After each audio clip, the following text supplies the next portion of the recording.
Recorded live from the TCR studios in Melbourne, Florida. This is the Cannabis Report with Michael Patterson. Brought to you by MGMC Pharma Group. We make a difference. Check out the virtual tour of our cannabis cultivation facility on our website, mgmc-group.com. Now, here's your host, Michael Patterson. Welcome, everybody, and thank you for tuning in on a podcast, or if you're watching on YouTube, for our show. It's our 5th show of the Cannabis Report. I feel like that is a milestone, but it really isn't, but I feel that for some reason that it is. So, well, for you other podcasters out there and some guys that we're getting ready to have on the show today, they would think that we're just getting warmed up because they've been doing this a long time. Ballers. So, yes, absolutely. So today we're having on some great guys, Sergio Guzman and a guy named Grant Patterson, no relation but should be, from the CBD Hemp Library.com. They're going to talk about what they're doing. Also, we're going to talk about millennials. These guys are a little bit younger than Mark and I. Mark, the guy who introduced us, that is my identical twin brother and our producer, which definitely glad to have him on the show. Hello. And I was just thinking, I was driving up to the studio today, that how awesome this is, that we had said years ago that we were going to do this podcast. This is, a super milestone, show number 5. I don't know why, but I feel it is. And I'm just super excited that we're in this industry and we're here for you guys. You know, it's a place for us to be able to share thoughts, share ideas, and our compassionate army, CA30K. Right. And so if you're not familiar with Compassionate Army, that is the people who follow me on LinkedIn and who follow the show. We definitely encourage you to subscribe on YouTube if you're watching. And then also if the podcast show, if you're looking for the podcast, it would be on, is it Space Coast Podcast, Jesse? So you would go with Google, would they Google Space Coast Podcast? Space Coast Podcast Network. Space Coast Podcast Network. .com? No. Just Space Coast Podcast Network. On Apple and Spotify. On Apple and Spotify. You just look up Space Coast Podcast Network, and you'll find the Cannabis Report with Michael Patterson. Just click on that, and then have the downloads of the shows and be able to listen to them, comment, and then respond. You can find me on LinkedIn, which is Michael Patterson, U.S. Cannabis Pharmaceutical Research and Development, in that respect. But one of the things on this show, just to give you an idea, is our goal is to give you a little bit of information, give you a little bit of idea of what's going on in the industry around the world, and most importantly, to have some fun. So we're definitely going to have some fun, kick it out a little bit. And that's my middle name, Mike. Really? Actually, your middle name's Mark. It technically it is. So his first name's John. That's a little trivia. Just call me Mark. Exactly. So let's do this, Mark. Let's go into the news. It's time for Cannabis News. Yes, it is. The news today brought to you by ICS, or Integrated Compliance Solutions, and its merchant processing division, Greenlight Payments, are the industry leaders in banking and payment processing solutions for the cannabis industry. Since 2014, ICS has been used by more banks and more cannabis-related businesses for their compliant cannabis banking needs than any other solution provider in the industry. For more information, go to icslv.com. So raise your hand if you want a free bag of marijuana. Raise your hand. Jesse? Jesse Yes? did. Okay. Jesse So raised we're his 3 hand. for 3 in the Yes. studio. I think that our Grant and Sergio probably have their hands up as well. We'll find out later. Cannabis activists in Washington, D.C. are planning to offer a free bag of marijuana to those receiving the vaccine for COVID-19. The group DC Marijuana Justice announced this week the free cannabis giveaway, dubbed Joints for Jabs. All right. I don't know. I like it. A little different. Okay. Joints for Jabs is being arranged to coincide with the vaccine clinics expected to open in the nation's capital soon. With Joints for Jabs, the DCMJ activists hope to highlight the need for further cannabis policy reform at the national and local level while bringing awareness to the importance of equitable distribution of the COVID-19 vaccine. So, Mike, what are the rules? These guys are just giving out cannabis like it's Christmas. So tell me the rules in D.C. Well, Washington, D.C., if you're not familiar, it's a District of Columbia. It's only, 30 square miles or less than that. And so it's not a state, and it's a very, very unique situation. So the way it works in D.C. is you cannot sell recreational cannabis yet, even though it's legal. You can gift it. So you can give up to 2 ounces but you cannot sell it. So what people are trying to do is like this whole thing where they're initiating to give a bag of cannabis away. Technically, you can if you're over 21. And the reason they don't have a regulatory scheme for stores there, everybody's going to find this shocking, is because Congress oversees the budget for the city of Washington. So Congress has said they don't want to allow them to spend any money to implement the system in Washington, D.C. to create a store. So they didn't put any money in the budget. Right. So if they don't have any money in the budget, then they can't do it. And so what people do is you can gift it.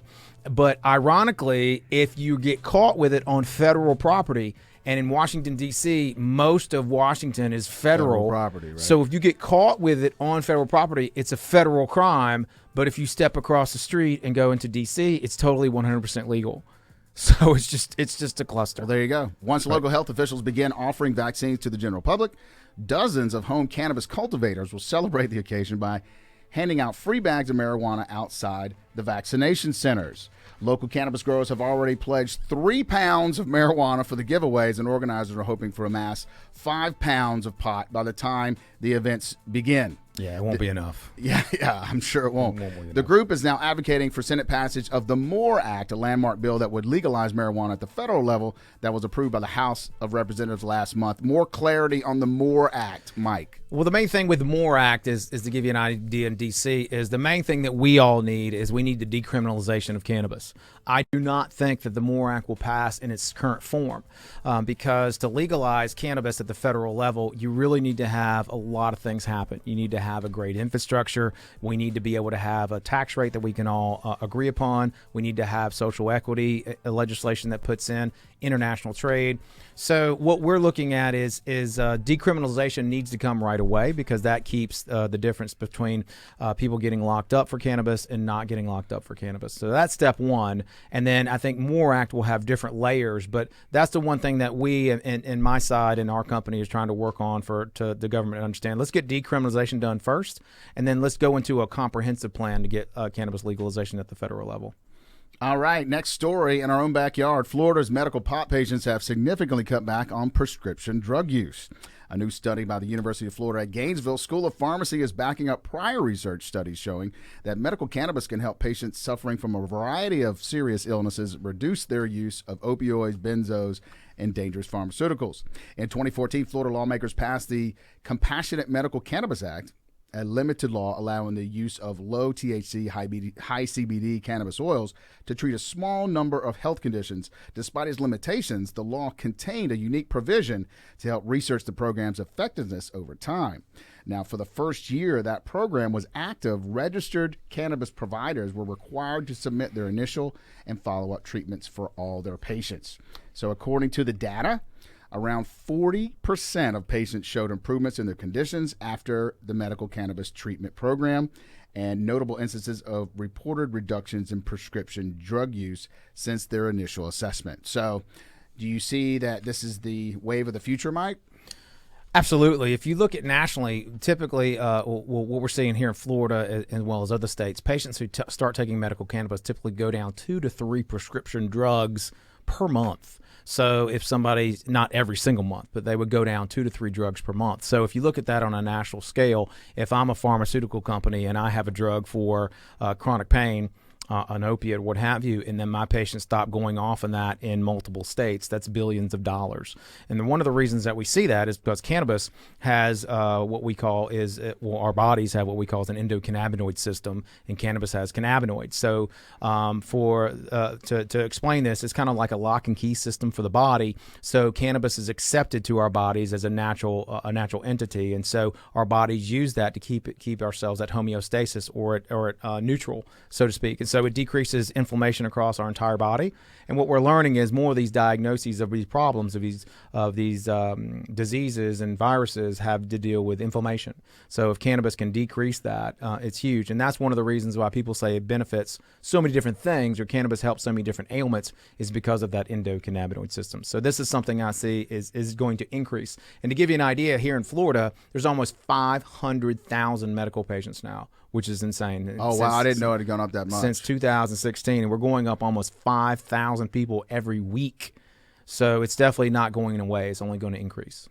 Well, and what did you say? The percentage of you pick a state, and what did you say? 10% of this state or the population will use cannabis? Well, it depends. If you're talking recreational, yes. And so recreational cannabis, about 10% of the patients, or 10% of the population will use cannabis on a monthly basis, and that data is very harmonious with alcohol. Alcohol, about 15% of Americans typically use alcohol on a monthly basis, and then medically, if you're looking at the data, typically 2 to 5% of the population will qualify for medical cannabis in those states. Now, you do have outliers. The state of Oklahoma is up to 8% of their population. That's a whole nother story. But typically, it's 2 to 5% of that population will be medical, and then 10% would use on a recreational basis. All right, last story. We're making our way over to the hemp side, something that our guests would really are experts in. USDA gives hemp farmers breathing room on THC testing, but retains DEA requirement. So hemp producers will have more breathing room under newly released rules on the federally mandated THC levels before they are criminally negligent, with the margin of error increasing from a total of 0.5 to 1% THC. So hemp farmers or testing agents will also have more time to harvest plants after testing, while the harvest window increased from 15 days to 30 calendar days after sampling is completed, to better allow for variables such as testing, weather, agricultural practices, and equipment delays. So, however, there are still several areas of concern the USDA did not appear to budge on, including sampling requirements and the mandate for laboratories to register with the U.S. Drug Enforcement Agency. So, Mike, it's saying that they increased their limit. They emphasize that the limit still is 0.3%. However, if you go, the limit for criminal negligence was 0.5%, and then now they've bumped it up to 1%, and they're saying you can throw, instead of being criminally negligent, you can throw that product away or burn it moving forward instead of having to worry about law enforcement. But explain to the audience how challenging it is to get 0.3% out of hemp. Yeah, it's a total mess, and I think a lot of this goes back to the way hemp was legalized through the Farm Bill of 2018. It was pushed through, and yes, we're all excited it got passed, but at the same time, 0.3% THC is the legal definition of hemp. So if you're unfamiliar, hemp is more of an industrial product, and you can build you can use concrete for it, you can have it for drywall, it can actually make plastics. Well, and you can smoke it as well, obviously. You can smoke it. Right. You're not going to get high off of it, but you can smoke it. And so also the thing that throws everybody off is hemp actually has a lot of CBD or cannabidiol, and so that's something that is a cannabinoid or chemical in hemp is also a chemical in marijuana, but the legal definition of marijuana is anything over 0.3%. The challenge, if you're growing hemp for industrial purposes, is getting below that 0.3% is extremely difficult. And so the USDA is trying to give some leeway, but the end product that they use must still be below 0.3%. Well, but tell the story that you were shipping some U.S. hemp overseas, and how it was so challenging to stay within those limits because if it's too high, it's hot. Right. And they consider that hot as anything above 0.3. But the challenge is, so when you're shipping hemp internationally, you have to meet the standard of that country you're shipping to as well. So, for example, we were shipping into United Kingdom or England, and it had to be below 0.2%. And shipping it in there, it didn't meet that requirement, and so it was actually destroyed. We send a sample in of 1 kilogram of hemp flower. But what we're looking to do and trying to push the law to where we can get hemp to 1.0 or lower, so internationally. And right now, that's where Switzerland is. Switzerland is 1.0% THC or lower for hemp, to allow that variance, because there is going to be variance. It's a very high level, a difficult level for laboratories to all agree on that 0.2 or 0.1 or 0.3%, because the laboratory system is a whole nother issue. They just hadn't caught up to this sophistication yet for cannabis, and it's a process of still in the works. Well, definitely challenging, but that's it for the news, Mike.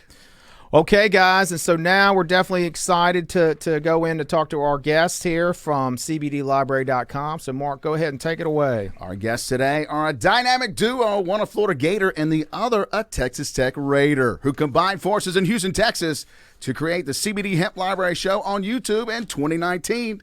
These hemp connoisseurs are fantastic at reviewing and evaluating products in the retail hemp CBD industry. When not filming their show, this tag team enjoys playing sports, snowboarding, making money, and traveling. And based off this list, we're going to be friends for a long time. Let's give a warm Cannabis Report welcome to Sergio Guzman and Grant Patterson, stars of the CBD Hemp Library. Hey, guys. Welcome to the show. Glad to have you on. Can you hear us okay? Yes, definitely can. Thank you so much for having us on. Absolutely. We're definitely glad to have you guys on. So if you can, let's start out by giving us a little background about CBD Hemp Library and how you, Grant, and Sergio got into doing your show. You want to start? Yeah, I'll start it. So we both worked in a CBD shop, and we had realized quite early on that there was no really quality control. We saw that there are some products that are at gas stations, some that are at smoke shops, some that are at stores, and everything is varied in quality. So we decided to, I guess, begin to review them. And we were just like, let's just throw on the camera, get some mics, and figure it out as we go along. And we started, I think, 3 days after we met. So it didn't take long. Yeah, we met. We were the only two employees at a CBD shop. The boss there was awful. He was terrible, honestly. And we actually offered him to shoot this show at his shop to help promote his products, and he told us no. And then his shop failed a month later. But so we just started doing it in Sergio's, at that time, in Sergio's kitchen, pretty much, in San Antonio, Texas. And we just started shooting every single day, put out 8 videos a week for probably 2-3 months, and just kept going. Okay, awesome. So let's talk about a little bit about as you can, guys, if you can, watching us on YouTube, that Sergio and Grant are in their 20s. Is that correct? Yes. Okay, and so I'm not in my 20s, as you can tell, not. And Mark is not. I in his look more 20s. like I'm in my 20s than you do mine. Actually, you don't. You don't at all. I'm 7 minutes older, really, but it doesn't show. So Mark and I are in our late 40s, and so one of the things I wanted to ask you guys is a lot of people assume. Or stereotype the younger generation as only wanting to use hemp or cannabis or any marijuana to get high, and they don't all they care is about being messed up and so forth and so on. So give us an idea of the millennial Gen Z generation and what you guys are doing and why you're focused on more of the medicinal and the regulatory side. Well, I mean, in my opinion, it's because that's the side people don't know about. Yeah. So in the college setting, everyone knows about their local dealer who tears off a Walmart bag, puts the weed in the little Walmart bag and gives it to you in the college setting. But no one knew about the hemp. No one knew about, like, the former athletes that I played football with. No one knew about, like, the ointments and the CBD creams that were available to them for after their knee surgery. No one knew that there was something that they honestly could smoke that didn't get them high. Because I had friends that honestly enjoyed smoking, enjoyed weed even in the past, but over time, either THC percentages gotten too high, anxiety went up, situations in life changed, and they wanted to smoke to soothe themselves, but not really get high, and CBD is an option for that. So honestly, just to bring it to people our age, because they just simply didn't even know it was an option. Yeah. Even today, we show people a CBD nug and they're amazed. Yep. You know, like, people don't really understand what it is. They're like, this is legal. This is legal in Texas, because we're in a state where they try to throw you under the prison for weed related things. So, well, let me ask you, how do you guys get your hemp flower? I mean, where do you buy it at? So for us, actually, companies ship it to us to review at this point. Nice. When we bought it before, we worked in the shop. That's how we got started. So we got discount flower at the shop, and we would review that.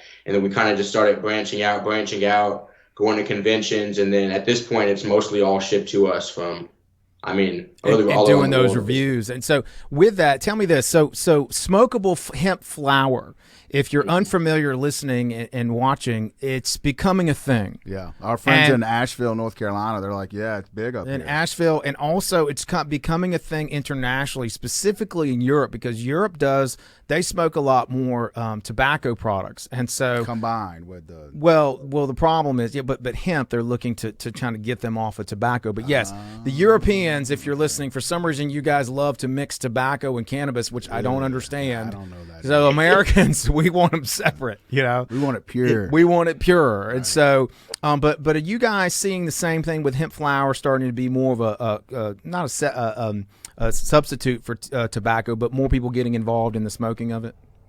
Absolutely. I think it's that when we worked in the shop, a lot of the people that were coming in were having tobacco withdrawals, or they wanted to try something besides the jewel carts or whatever nicotine substitute that they're smoking. So they would get into CBD. And I think we also see a section of the smokable flower market coming from people who have had bad experiences with Delta-9 just being too strong these days. Yep. You know, that's see in California, some people that haven't smoked in a long time will go smoke something over there and have a terrible experience. So then they're like, I do enjoy some of the aspects, but I don't want to be that high ever again. And the CBD flower kind of fills that void for them. So Sergio, elaborate more on the Delta-9. And the Delta-8. So let's talk about and you don't have to get too scientific, but just as the general layperson, explain to them the difference between Delta-8 and Delta-9. I kind of like the way that we explained it in that one video with Keith. You remember it was like Delta-9 is the big brother. So Delta-9 is the one that is in all the legal states. So right now, is it 15, 16 recreational states? 15 as of now. If somebody really just doesn't know, I'll be like, that's the stuff in Colorado and California. That gets you high. It's the THC side that's illegal federally, but it is illegal at the state level in certain states. So yes, to make sure we're on the same page.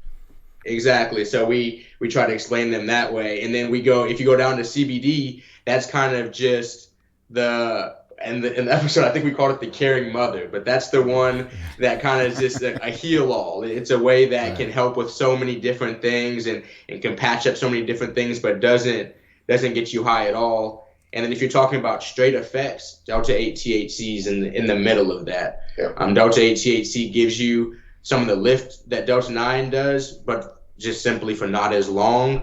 But a lot of the same cannabinoids and the same things that CBD offers, because it's like hemp extracted. So I have a question. So I'm sure most of our audience has smoked a joint before, but what kind of feelings do you get, or how does it affect you when you use the hemp joint or whatever, or your flower? I mean, I would say it's comparable to Delta-9 in that you get that same type of high experience. You talking about Delta-8 or CBD? Are you talking about Delta-8 or CBD? I'm talking about strictly CBD. CBD flower. So imagine CBD just smoking a CBD flowered cigarette. Yeah. Okay, so the CBD flower is more of like a holistic feel. Like you don't necessarily feel, high or anything like that at all. But let's say you've had a stressful day. Yeah. When you roll up and you smoke a joint, you'll notice that the stress it just alleviates from your body. There's not really any psychological aspects attached to it. It's just, they say CBD isn't for what you feel, it's for what you don't feel pretty much after. So some of those stressful things, like Sergio said, some of those anxieties, some of those things start to dissipate, but you don't feel it as much as obviously as you would with Delta-9 in terms of in your head. Makes sense. Yeah, that makes sense. And so that's what we're starting to see more. Delta-8 is not big yet from what I've seen overseas. I think it's something that will start to come. Usually what we're seeing is Europe is a couple years behind the U.S. Some say 1, 2, some say 5. But the ironic thing is there's a lot of push. It's interesting because Europe, everything, if you are in a country like Germany, everything's legal at the federal level, but it's just convoluted, kind of like it here is in the States. So Europe is kind of like the U.S. in the fact that you have all these countries, and every country's it's a little bit different. And in the States, the laws, every state is different, and of course the federal law is different in that respect. One of the questions I wanted to shifting gears is talking about the show and the CBD Hemp Library. For people who are looking to get in the space, no matter where they get in, what kind of advice do you have in regards to kind of what your show is now, what you see your show moving towards? What kind of advice would you have for people who want to get into the industry somewhere? Oh, so not necessarily in terms of media, but just anywhere in the industry? Well, start with your example about media and then kind of gravitate to what you see and how people can get involved in whatever they're used to or whatever area, the business they want to get in. Perfect. Yeah. So to start with the media, I guess I'll answer that question. Just start making content. That's by far the most important thing, and that's for any content creator out there. Like I said, when we first started, we were making like 9 videos a week, and so we were just consistent every single day shooting videos. Some days shooting 5-6 videos in one day and putting them out over. So it was just creating content and kind of just trying to spread the word about whatever you want to speak about or whatever you're passionate about in the space, whatever also you're most educated about. Because people, as you go, will see straight through if you're not educated about what you're talking about, because the fan base won't grow. People will be like, he's full of crap. He doesn't even know what he's talking about. Right. So find out what you're passionate about, find out what you know about, and then make a lot of content around it. And then in terms of the whole industry, what would you say? Well, I mean, and I would agree with the media aspect in terms of just getting started. That's the hardest part, is just getting started. You'll figure out the formulas as it goes along. You know, we've tweaked here, we've tweaked there, we've changed studios 5 times, I think, at this point. So now you're at Grant's house. Now the studio's at Grant's house. It started at your house, and then it went to Grant's house, didn't it? Because Grant is single. Okay, that is why. We started this in a 500 square foot apartment, and we shared my kitchen table. It was my computer desk and my actual kitchen all on one table. So we had to, every time we had to set up the podcast, we had to take a computer completely off of the table, set these arms up, and then set it all back up when we finished. So yeah, it was no joke when we first started. Now it's definitely much easier. Understood. And then guys, tell us if people want to get a hold of Sergio, you and Grant and the CBD Library, how do they do that? So the easiest place would be probably to DM us on Instagram. That's actually how most companies get in contact with us. And if you go on our Instagram, then there's also the information about our email, Twitter. Then I also personally have a LinkedIn, Grant Patterson. So if somebody wants to reach out that way, I'm pretty active on all social media forums. So no matter how anyone wanted to reach out with us, we'd probably answer within 24 hours. But I would say Instagram DM is the easiest way to get in contact. So with Instagram, what is your handle on Instagram? That is at CBD Hemp Library. Okay, at CBD Hemp Library on Instagram, or they can get Grant Patterson, which we are not related, even though we have a same last name, which is awesome. Brother from another mother. Yeah, exactly. That's right. Hey, before they go, I do need to ask you guys. So, you guys evaluate all these hemp products. So what do you feel, method of delivery, what do you feel is best? What do you feel the market is right now? Where do you feel it's moving towards in the retail, hemp market? I mean, I would say it depends what your use case is for it and whether or not you're okay with smoking. If you're okay with smoking and you want something that's very rapid onset, I would suggest something like a concentrate, like a dab. Those are the most noticeable effects you can immediately get from a CBD smokable product. But day to day, what I would say is the most popular right now would be the edibles out here, because that's just, people feel so comfortable with the edibles. Right. The flower still has a stigma around it. People still feel like I'm going to get in trouble because I have something that looks like weed on me, and the stigma is attached to it. So, but when it comes to tinctures and the edibles, I think the stigma is actually almost completely gone. Yeah. Because I have like older grandmother and like aunts in their 70s that are now completely okay with CBD edibles. That's kind of like my gauge on what society is. I agree. Would she attack me for using this? Isn't it? So if my grandmother's okay with it, I pretty much assume everybody out there is a general consensus that they're okay with it as well. Well, isn't it funny because, when people find out that you're in cannabis, then they're like, oh, well, and then they're interested because they heard that, their knee hurts and stuff like that. And a friend of theirs took one, and then they're like, hitting you up all the time. And you're like, and it's just like that prohibition hangover is coming down. Right. This green tsunami is coming to the world, and you guys are right on the front line, just like us. And we really appreciate you guys being on the show today. So Grant Patterson and Sergio Guzman with the CBD Hemp Library, thank you so much, guys. And we look to be in touch with you very, very soon. Definitely. Thank you so much for having us on. Thanks, guys. All right. Care. Awesome. So glad to have those guys on the show. Yeah, man. That's fantastic because, we're not experts in hemp, especially smokable hemp, the retail market. And these guys, it's right up their alley. It's definitely great to see what's going on in Houston and how that can affect the rest of the world and hemp. So speaking of affecting the rest of the world, Jesse, it's time for our cannabis tip of the day.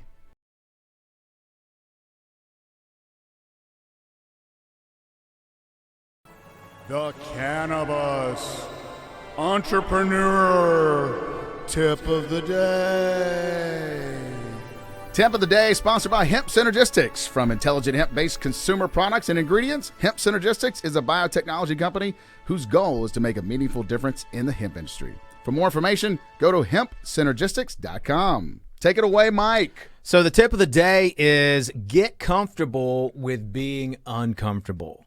So one of the things in this industry is it's very difficult to go to certain people and say, well, what should I expect?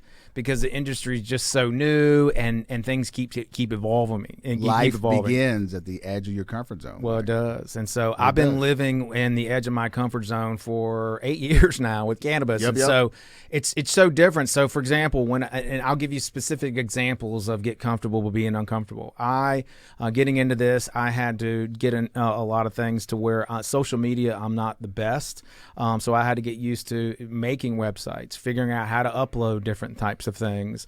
I had to get used to making business plans, writing Excel spreadsheets for financials. And so those are the things that I had a little bit of experience with, been in my previous roles in healthcare. But having to do those on your own and not having other people to go to at the beginning was very difficult.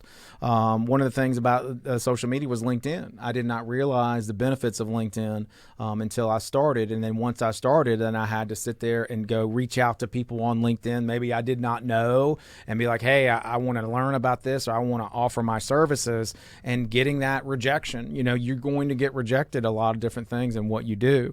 One of the things about getting comfortable with being uncomfortable was a situation that I had in 2019 where I was picked out of people all around the United States to be the speaker at the 2019 UBS, which is United Bank of Switzerland Global Consumer and Retail Conference, which is based in Boston. So I had to be interviewed for that. I had to be chosen out of all the other experts, and I was chosen out of people from all over the U.S., which is very exciting. They said, okay, you're going to go speak to people we're flying in from all over the world about the cannabis markets around the world. And going in there, and I go to Boston, fly there, and meet everybody.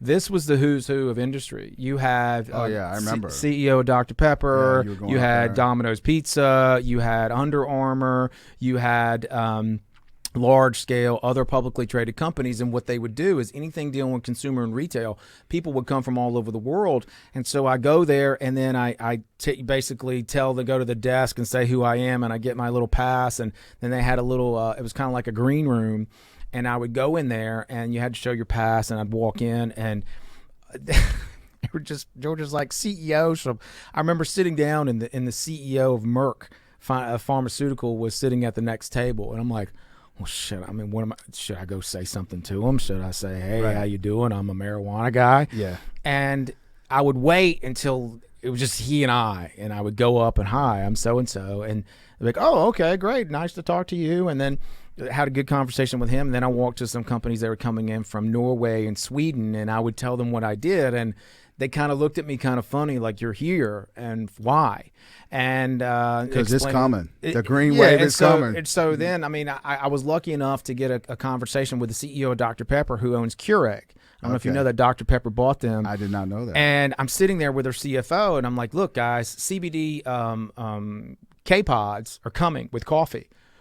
And they were really cool. I got to get, so if you like Dr. Pepper, I love the commercials they have. I do like Dr. Pepper. But they said, that's very interesting. That's very interesting. And here's our card, and so forth and so on. And so definitely have been following up with them. But as you know, with corporate America, it's something where you got to sit there and be patient with them. But anyway, talk to them. And then when I went on to speak, I was terrified because I was sandwiched between the CEO of Under Armour and the CEO of Domino's Pizza. And I'm talking about cannabis. Combo. So I'm sitting there and just terrified on the stage, but I went through my program and everything went well, and then I have all these people come up after me after I spoke and started talking to me about, well, what about this and what about that and what about this? And something that I learned is that by preparing for the cannabis side and knowing everything I could about cannabis, I could provide value. And that's the big thing, is as you get nervous, just go through your preparation and make sure you know what you're talking about, whatever situation it is. And that's something that really helped me kind of get through that moment. And afterwards, I was very excited that I did that, because I was blazing the trail for cannabis to make it on the global stage. And so that was a very exciting point for me. So the entrepreneurial tip is get comfortable with being uncomfortable.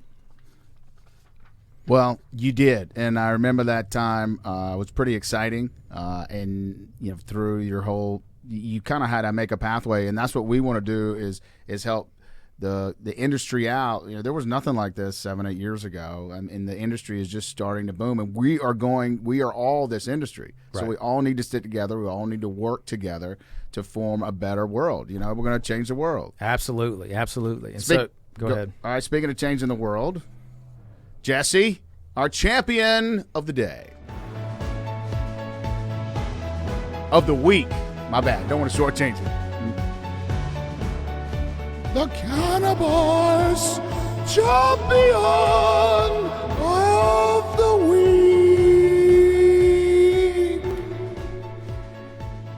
Our Cannabis Champion of the Week is sponsored by the World CBD Awards. If you want to be a part of the world's only objective product awards competition, the World CBD Awards Conference and Gala is for you. For more information, go to worldcbdawards.com. It's going to be in Barcelona this year, Mike. That's where our sister Jill lives. Right. It's going to be great. July, as of right now. Of course, we all are looking at COVID, but yes, July, as of right now, we're very excited. We feel it's going to be a great event. I'm definitely happy to be a part of it, being the chair, and we got a great team there. So if you're interested about more information, worldcbdawards.com.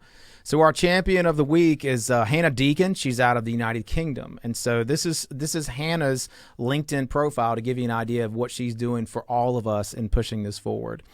So Hannah's son Alfie has a rare form of epilepsy called PCDH19. Alfie suffered up to 500 life-threatening seizures a month and was admitted to a hospital 48 times in 2016 as a result of his severe epilepsy, which is unresponsive to anti-epilepsy drugs. This is when Hannah Deacon found medical cannabis could be a treatment for her son's severe epilepsy. She knew that she could not get this treatment from the UK legally, so she had to take her son to Holland, the Netherlands, in 2017 for legal treatment with a pediatric neurologist in The Hague, which is actually in the Netherlands. Following her treatment with cannabis, full extract cannabis oil, they returned to the UK in 2018 and fought a high-profile campaign with Indar Payne to secure the first permanent license from the Home Office, which is it's kind of like Medicare, the federal government here in the United States, to access medical cannabis on the NHS, which is the National Healthcare System. Alfie is now a NHS prescription, and the law changed on November 1st, which means medical cannabis is now legal to prescribe in England. Since having medical cannabis treatment, Alfie, her son, has had long periods of completely seizure-free. Medical cannabis is not a cure for him, and he is still at risk of seizures, but when they do happen, they are short-lived. Alfie has a huge improvement in quality of life because he has access to medical cannabis on his prescription, and it's all legal. Right now, there's around 500,000 people in the UK who do have epilepsy, and Alfie and only one other person have been prescribed treatment legally through England. Families were delighted when the law changed in 2018 and through their battle was over. Now they're in despair because it's so difficult to get that medication. And so Hannah continues to fight to overcome the barriers for this medication, to have medical cannabis in more hands legally throughout the UK and to better support that education. So we just want to give Hannah Deacon a shout out and thank you so much for what you do to move this forward. It's those champions that started this movement. Right. It is. To show the power of the plant for the most vulnerable that we have in society, and that's little kids.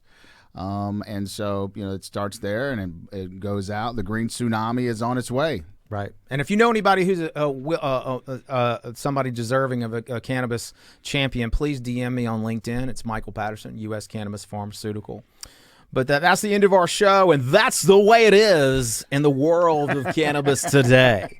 The power of change is within all of us, and the world changes when we change. And so I had a great time doing the show. I want to thank Mike. Jesse and Mark for all their support. And always remember, we are all we need. Until next time, thanks so much. See ya.